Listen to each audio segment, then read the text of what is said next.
Hello everyone, कैसे हो आप सब। एक बार पुनः स्वागत है आप सभी का हमारे अपने YouTube channel Shiv coaching classes पर।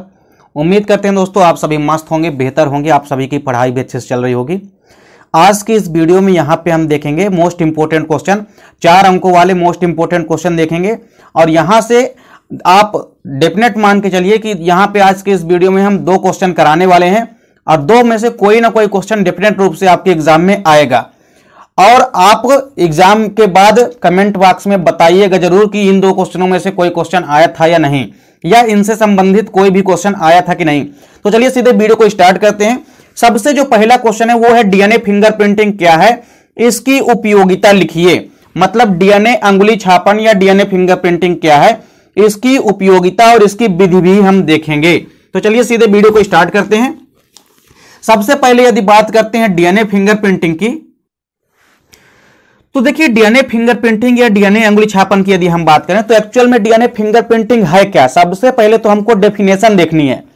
तो देखिए यह एक ऐसी तकनीक है या ऐसी टेक्नोलॉजी है, टेक्निक है जिसके माध्यम से किसी भी डीएनए की विशिष्टता के आधार पर किसी व्यक्ति की पहचान की जाती है। इसे ही हम डीएनए फिंगरप्रिंटिंग कहते हैं।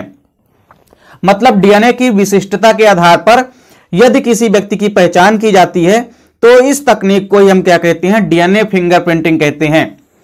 इससे संबंधित एक और क्वेश्चन आपके वस्तुनिष्ठ प्रश्न में अक्सर पूछा जाता है कि डीएनए फिंगरप्रिंटिंग की खोज किसने की थी। तो इस तकनीक को सर्वप्रथम एलेक्स जेफरी ने 1985 में यानी 1985 में खोजा। तो सबसे पहले आपको ध्यान देना है कि यह जो डीएनए फिंगरप्रिंटिंग होती है, तो डीएनए फिंगरप्रिंटिंग है क्या। तो एक ऐसी तकनीक जिसके द्वारा किसी भी प्रकार से डीएनए की विशिष्टता के आधार पर किसी व्यक्ति की पहचान की जाती है, उसे ही हम डीएनए फिंगरप्रिंटिंग कहते हैं। और डीएनए फिंगरप्रिंटिंग की खोज किसने की थी, तो एलेक्स जेफरी ने की थी। कब की थी, 1985 में। वहीं भारत में यदि बात करें तो भारत में जो डीएनए फिंगरप्रिंटिंग है उसको डॉक्टर लालजी सिंह एवं डॉक्टर बीके कश्यप ने प्रारंभ किया।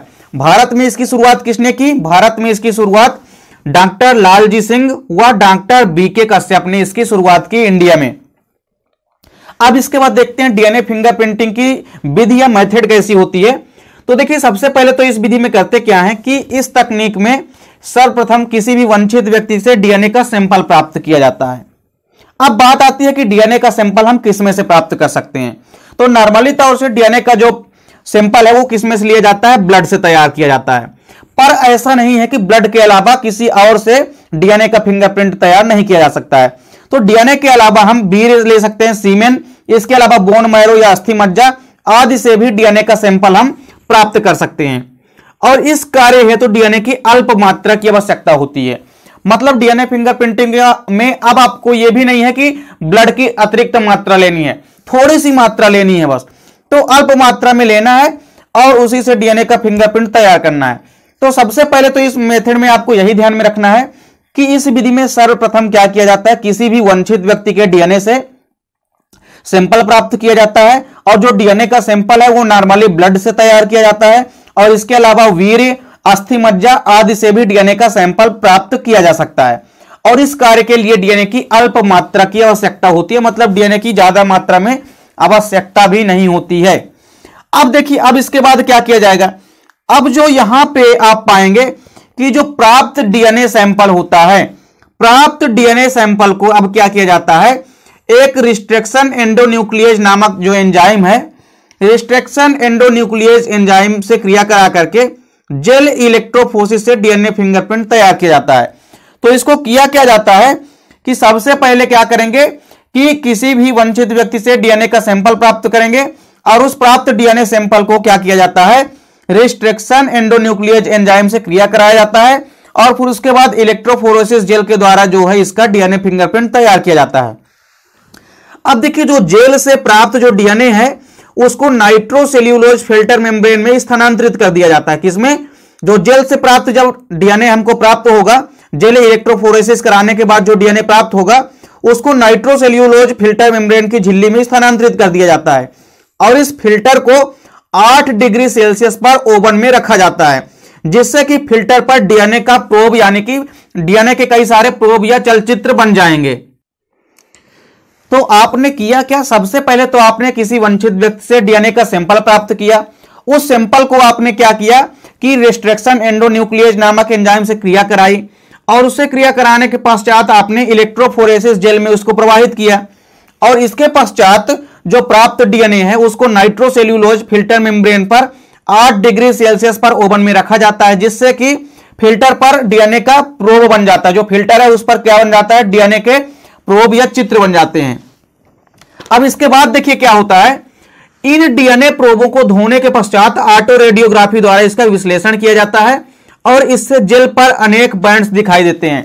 और ये जो डीएनए प्रोब प्राप्त हुए हैं, इन डीएनए प्रोबों को धोने के पश्चात आपको कई सारे जेल पर अनेक बैंड दिखाई देते हैं। क्या दिखाई देते हैं, कई सारे अनेक बैंड्स दिखाई देते हैं। और इस प्रकार जो जेल पर प्राप्त या जेल पर बने जो बैंड्स होते हैं, उसको उसके डीएनए को शक के दायरे में आए व्यक्ति, जिस व्यक्ति पर आपको शक है उस व्यक्ति के डीएनए फिंगरप्रिंट से मिलाया जाता है। सेम उसी प्रकार उस व्यक्ति के डीएनए फिंगरप्रिंट से भी मिलाया जाएगा जिस व्यक्ति पर शक है।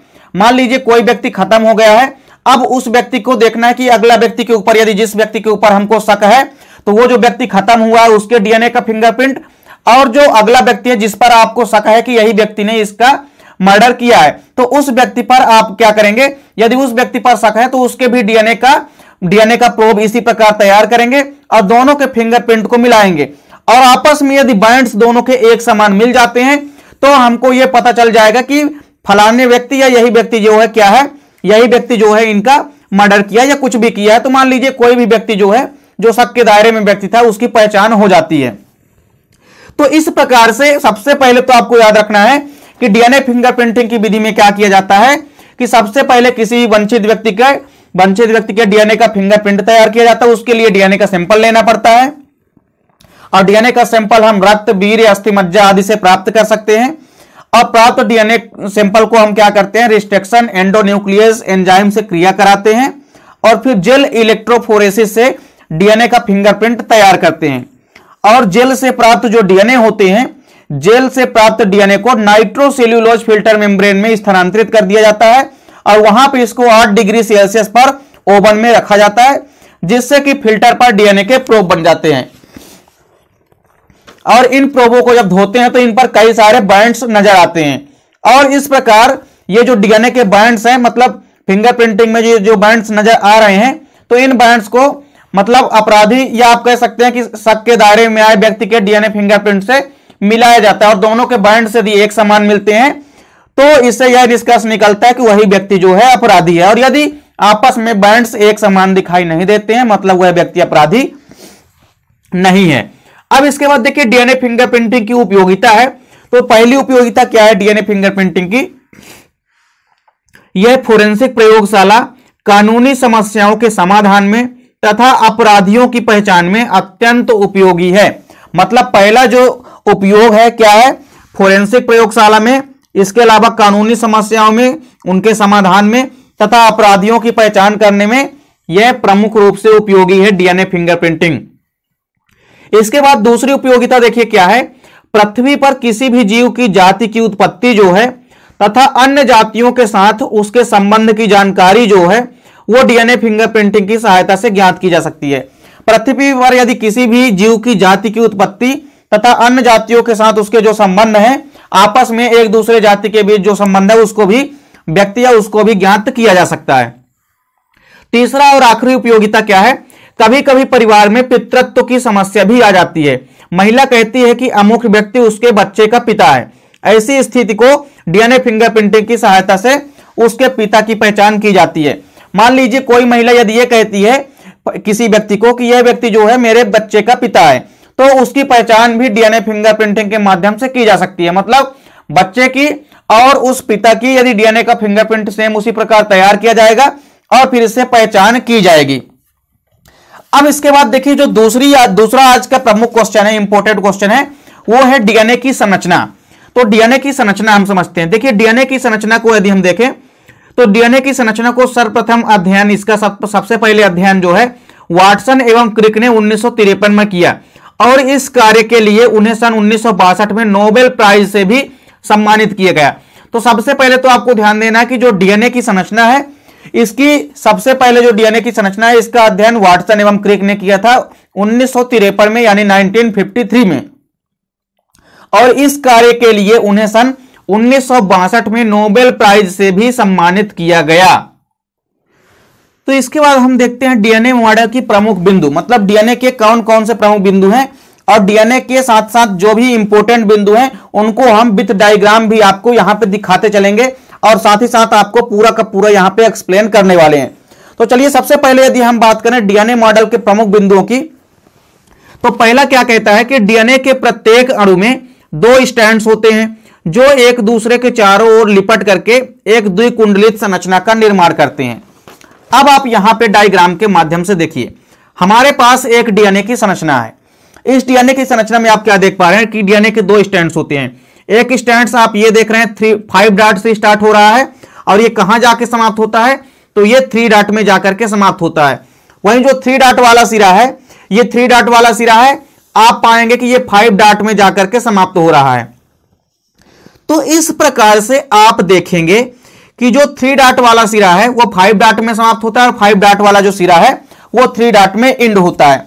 तो डीएनए की संरचना में पहला नंबर आपने देखा कि 2 स्ट्रैंड्स होते हैं, तो एक स्ट्रैंड तो हमारे पास ये है और दूसरा स्ट्रैंड ये है, और हमने क्या कहा कि दोनों ही स्ट्रैंड्स आपस में लिपट करके एक द्विकुंडलित संरचना का निर्माण करते हैं। तो एक ये जो स्ट्रैंड्स है 5 डॉट वाला और एक 3 डॉट वाला, दोनों एक दूसरे के ऊपर आप देख सकते हैं एक दूसरे से लिपटे हुए हैं, और लिपट करके ऐसा लग रहा है कि एक द्विकुंडलित संरचना जो है दोहरे कुंडलन की संरचना का निर्माण करते हैं। इसके बाद दूसरा नंबर क्या है, देखिए कि प्रत्येक डीएनए में पॉलीपेप्टाइड की 2 श्रृंखलाएं होती है। अब एक डीएनए के स्ट्रैंड्स में पॉलीपेप्टाइड की 2 श्रृंखलाएं होती है, यानी आप पाएंगे कि एक श्रृंखला के अंदर मुख्य रूप से 2 श्रृंखलाएं होती है, किसकी, पॉलीन्यूक्लियोटाइड की। इसके बाद देखिए दोनों न्यूक्लियोटाइड जो होते हैं वो श्रृंखलाएं आपस में हाइड्रोजन बंध के द्वारा जुड़ी होती है, और दोनों ही श्रृंखलाओं अर्थात कुंडलनों का व्यास जो होता है वो 20 एंगस्ट्रॉम होता है। अब आप देखिए यहां पे कि यहां पे ये जो डीएनए की संरचना है, तो दोनों कुंडलन का, यानी दोनों कुंडलन का ये जो व्यास है, यानी जो मध्य भाग किसी भी वृत्त का आधा जो है व्यास कहलाता है, तो आप पाएंगे कि ये जो डीएनए की संरचना है दोनों स्ट्रैंड्स का जो बीच का व्यास है वो कितना कहलाता है, 20 एंगस्ट्रॉम होता है। तो आपको याद रखना है कि डीएनए के दोनों कुंडलनों या दोनों श्रृंखलाओं का जो व्यास होता है वो कितना होता है, 20 एंगस्ट्रॉम होता है। इसके बाद देखिए अगला नंबर आप पाएंगे कि डीएनए की जो दोनों श्रृंखलाएं होती है ये आपस में नाइट्रोजनी क्षारकों के द्वारा जुड़ी होती है, और एक श्रृंखला में उपस्थित प्यूरिन दूसरी श्रृंखला में उपस्थित पिरिमिडीन के हाइड्रोजन बंधों द्वारा जुड़े होते हैं। काफी इंपॉर्टेंट चीज है, इसको जरूर ध्यान में रखना है। देखिए क्या कहा गया है कि डीएनए की जो दोनों श्रृंखलाएं होती है, हमने क्या कहा कि डीएनए में 2 ही तो श्रृंखलाएं होती है, और जो दोनों श्रृंखलाएं होती है वो नाइट्रोजनी क्षारकों के द्वारा जुड़ी होती है। और एक श्रृंखला में उपस्थित जो प्यूरिन होता है, देखिए जैसे प्यूरिन भी 2 प्रकार के होते हैं, पिरिमिडीन भी 2 प्रकार के होंगे, तो जो एक प्यूरिन है वो दूसरे पिरिमिडीन के साथ जुड़ा होगा, मतलब एक श्रृंखला का जो प्यूरिन होगा वो दूसरी श्रृंखला के पिरिमिडीन अणु के साथ जुड़ता है। ये चीज आपको ध्यान में रखनी है, और वो कैसे जुड़ता है वो हम आपको अभी पूरा का पूरा दिखाने वाले हैं। इसके बाद सबसे पहले तो आपको डीएनए की संरचना समझनी है, इसके बाद फिर हम इसके अंदर की आंतरिक संरचना दिखाएंगे कि कैसे जो है प्यूरिन पिरिमिडीन के साथ जुड़ा होता है। तो तीसरा पॉइंट आपको याद रखना है कि डीएनए की जो दोनों श्रृंखलाएं होती है ये आपस में नाइट्रोजनी क्षारकों द्वारा जुड़ी होती हैं, और एक श्रृंखला का जो प्यूरिन होता है दूसरी श्रृंखला के पिरिमिडीन अणुओं के साथ हाइड्रोजन बंधन द्वारा जुड़ा होता है। यानी यह कहने का मतलब यह है कि ये 2 श्रृंखलाएं हैं, और दोनों श्रृंखलाएं आपस में एक दूसरे से नाइट्रोजनी क्षारकों के द्वारा जुड़ी हुई है, और नाइट्रोजनी क्षारकों के द्वारा तो जुड़ी ही हुई है, लेकिन नाइट्रोजनी क्षारक आपस में किनके माध्यम से जुड़े होते हैं, हाइड्रोजन बॉन्ड के माध्यम से, यानी कि हाइड्रोजन बंध के माध्यम से। और हाइड्रोजन बंध में आप पाएंगे कि जो एक प्यूरिन होता है एक श्रृंखला का, मान लीजिए इस श्रृंखला का प्यूरिन है तो इस श्रृंखला के पिरिमिडीन के साथ जुड़ा होगा। तो इस प्रकार से आपको याद रखना है कि एक श्रृंखला का जो पिरिमिडीन होता है वो दूसरी श्रृंखला के प्यूरिन अणुओं के साथ जुड़ा होता है। चौथा पॉइंट आपको ध्यान रखना है कि जो एडेनिन होता है हमेशा थायमिन के साथ जुड़ता है। किसके साथ जुड़ता है, थायमिन के साथ। तथा जो ग्वानिन होता है वो हमेशा साइटोसिन के साथ जुड़ता है। और डीएनए की श्रृंखला में जो प्यूरिन होते हैं अथवा जो पिरिमिडीन होते हैं इनके क्षारकों की संख्या बराबर होती है। तो इस प्रकार से 2 चीजें इंपॉर्टेंट, यहां पे एक चीज और भी है कि किसी भी डीएनए की संरचना में जितनी संख्या प्यूरिन की होगी उतनी ही संख्या पिरिमिडीन अणुओं की होती है। मतलब प्यूरिन व पिरिमिडीन अणुओं की संख्या हमेशा बराबर होती है। और एडेनिन हमेशा किसके साथ जुड़ता है? थायमिन के साथ। और ग्वानिन हमेशा किसके साथ जुड़ता है? साइटोसिन के साथ जुड़ता है। एक आखिरी पॉइंट आपको ध्यान देना है कि दोहरे कुंडलन के हर घुमाव की लंबाई 34 एंगस्ट्रॉम होती है, जबकि श्रृंखला के हर घुमाव में 10 न्यूक्लियोटाइड्स पाए जाते हैं। अतः इनमें उपस्थित जो प्रत्येक न्यूक्लियोटाइड्स होते हैं उनके बीच की दूरी 3.4 एंगस्ट्रॉम होती है। अब आप पाएंगे कि यह डीएनए की श्रृंखला है। तो डीएनए की दोनों श्रृंखलाओं में आप पाएंगे कि जो डीएनए का एक कुंडलन है, डीएनए का एक कुंडलन जो है कहां से कहां तक कहलाएगा? तो यहां से लेकर के यहां तक। जैसे ये कुंडलन, एक कुंडलन यहां से स्टार्ट हुआ और ये घूम करके यहां पे समाप्त हुआ, तो ये एक कुंडलन कहला गया। तो दोहरे कुंडलन के हर घुमाव की लंबाई, मतलब एक घुमाव की जो लंबाई है, एक घुमाव की लंबाई, एक घुमाव यहां से यहां तक कहलाया, तो यहां से लेकर के यहां तक की जो लंबाई है वो 34 एंगस्ट्रॉम होती है। ठीक है। और फिर आप पाएंगे कि एक घुमाव के अंदर 10 न्यूक्लियोटाइड्स होते हैं। कितने न्यूक्लियोटाइड्स? 10 न्यूक्लियोटाइड्स। इस प्रकार से देखिए, आपस में एक घुमाव है, इस प्रकार से देखिए, ये एक न्यूक्लियोटाइड्स हो गए, 2, ये 3, तो इस प्रकार से 5, 5, 10, कुल मिलाकर के आप पाएंगे कि एक घुमाव में कुल 10 न्यूक्लियोटाइड्स पाए जाते हैं। तो दोहरे कुंडलन के हर घुमाव की लंबाई 34 एंगस्ट्रॉम होती है और श्रृंखला के हर घुमाव में 10 न्यूक्लियोटाइड्स जो हैं पाए जाते हैं। अतः इनमें उपस्थित जो प्रत्येक 2 न्यूक्लियोटाइड्स होते हैं उनके बीच की दूरी 3.4 एंगस्ट्रॉम होती है। अब आपस में कहा गया है कि 2 न्यूक्लियोटाइड्स, अर्थात देखिए जैसे यहां से लेकर के, जैसे यहां पे आप समझे, तो यहां पे आप पाएंगे कि यहां से लेकर के यहां तक की जो एक घुमाव है, तो इसमें 10 न्यूक्लियोटाइड्स हैं। अब इस घुमाव में जो न्यूक्लियोटाइड्स हैं, देखिए ये एक न्यूक्लियोटाइड हो गए, 2, 3, 4, 5, तो इस प्रकार 2 न्यूक्लियोटाइड, मतलब एक न्यूक्लियोटाइड ये हो गया, दूसरा न्यूक्लियोटाइड ये, तो 2 न्यूक्लियोटाइड के बीच की दूरी कितना होती है? तो 3.4 एंगस्ट्रॉम होती है। कितनी होती है? 3.4 एंगस्ट्रॉम होती है। तो इस प्रकार से आपको ये पांचों पॉइंट इंपॉर्टेंट हैं जिनको कि आपको ध्यान में रखना है। यदि ये पांचों पॉइंट आपको ध्यान में है तो आप डीएनए की संरचना को इजीली बना सकते हैं। कई सारी जगह में आप डीएनए की संरचना को कुछ ज्यादा ऐसे घुमावदार पाएंगे, पर यह संरचना भी सही है। आप किसी भी प्रकार की संरचना को बनाते हैं तो आपको पूरे नंबर मिलेंगे। हाँ, संरचना में जो भी चीजें हैं वो आपको गड़बड़ी नहीं करनी है। किसी भी प्रकार से आपको एंगस्ट्रॉम में गड़बड़ी नहीं करनी है या घुमाव की लंबाई में किसी भी प्रकार से गड़बड़ी नहीं करनी है, तो आपको पूरे नंबर मिलेंगे। तो कुल मिलाकर के आपने यहां पे देखा, सबसे पहला नंबर क्या देखा आपने कि प्रत्येक डीएनए की जो श्रृंखला होती है उसमें आपस में 2 स्ट्रैंड्स होते हैं जो दोनों आपस में किसके माध्यम से जुड़े होते हैं? तो मुख्य रूप से दोनों आपस में स्ट्रैंड्स आपस में लिपट करके एक द्विकुंडलित संरचना का निर्माण करते हैं। फिर जो एक श्रृंखला है उसमें आप पाएंगे कि 2 पॉलीपेप्टाइड की श्रृंखलाएं होती है। तो एक डीएनए की ये श्रृंखला, इसमें 2 पॉलीपेप्टाइड की ये श्रृंखलाएं होती है। सेम उसी प्रकार दूसरे स्ट्रैंड्स में भी 2 पॉलीपेप्टाइड की श्रृंखला होती है। इसके बाद आपने देखा कि जो दोनों न्यूक्लियोटाइड की श्रृंखलाएं होती है ये आपस में हाइड्रोजन बंधों के माध्यम से जुड़ी होती है। फिर इसके बाद आपने क्या देखा कि डीएनए के जो दोनों कुंडलन होते हैं, अर्थात जो दोनों श्रृंखलाएं या स्ट्रैंड्स होते हैं, इनका जो व्यास होता है वो कितना होता है? 20 एंगस्ट्रॉम होता है। फिर आपने क्या देखा कि जो दोहरा कुंडलन है उन दोहरे कुंडलन के हर घुमाव की जो लंबाई होती है, मतलब ये जो पूरा दोहरा कुंडलन है यहां से लेकर के एक घुमाव की लंबाई 34 एंगस्ट्रॉम होती है। डीएनए की संरचना में आपको स्टार्टिंग में एक चीज और ध्यान में रखनी है कि 5 डॉट वाला सिरा आपको स्टार्ट करना है तो उसका समापन कहां पे होगा? 3 डॉट एंड पर होगा। वहीं जो 3 डॉट वाला होगा उसका समापन आप कहां पे करेंगे? 5 डॉट वाले सिरे पे समाप्त करेंगे। तो इस प्रकार से और एक चीज ध्यान में रखनी है कि जो एडेनिन की मात्रा होती है वो हमेशा ग्वानिन के साथ जुड़ता है। एडेनिन हमेशा ग्वानिन के साथ जुड़ता है और साइटोसिन हमेशा किसके साथ जुड़ता है?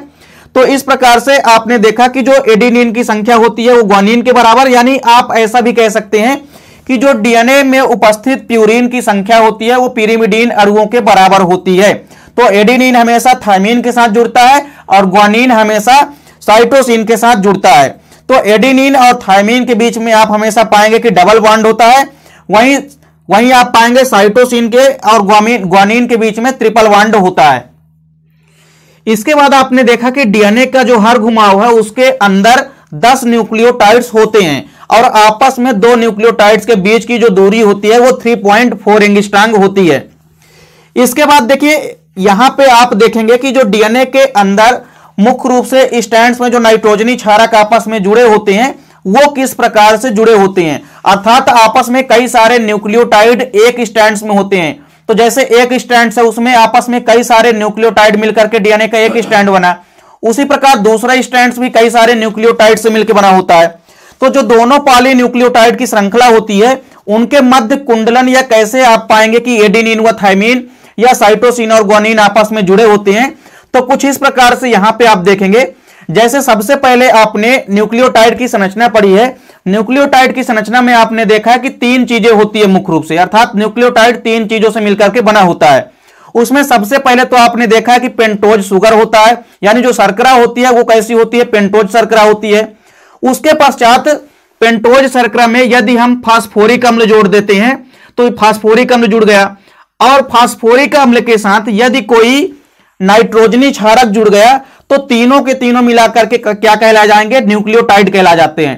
तो अर्थात एक न्यूक्लियोटाइड तीन चीजों से मिलकर बना होता है। सबसे पहली चीज तो उसमें शर्करा होती है, यदि डीएनए का न्यूक्लियोटाइड है तो उसमें डीएनए की शर्करा होगी, और यदि आरएनए का न्यूक्लियोटाइड है तो उसमें राइबोज शर्करा होगी। तो डीएनए में डीऑक्सीराइबोज शर्करा होगी जिसको कि हम पेंटोज शर्करा कहेंगे। तो पेंटोज शर्करा में आप यहां पे पाएंगे कि फास्फोरिक अम्ल भी ऐड हो गया है, और फास्फोरिक अम्ल के साथ में यहां पे एडेनिन भी ऐड है।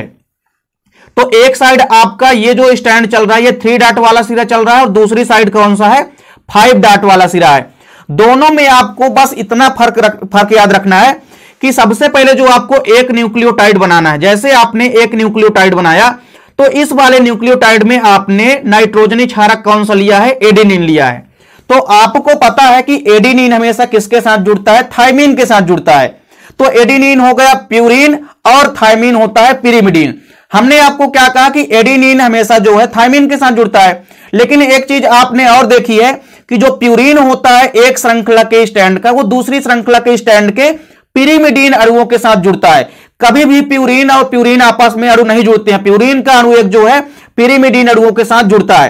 तो जैसे आप यहां पे देख रहे हैं कि एडेनिन जो है किसके साथ जुड़ रहा है, थाइमिन के साथ जुड़ रहा है।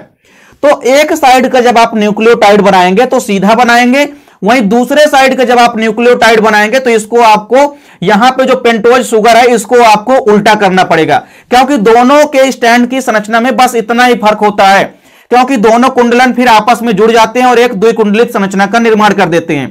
तो इस प्रकार से जैसे हमने एक न्यूक्लियोटाइड बनाया, इस वाले न्यूक्लियोटाइड में हमने नाइट्रोजनी क्षारक क्या रखा है, एडेनिन।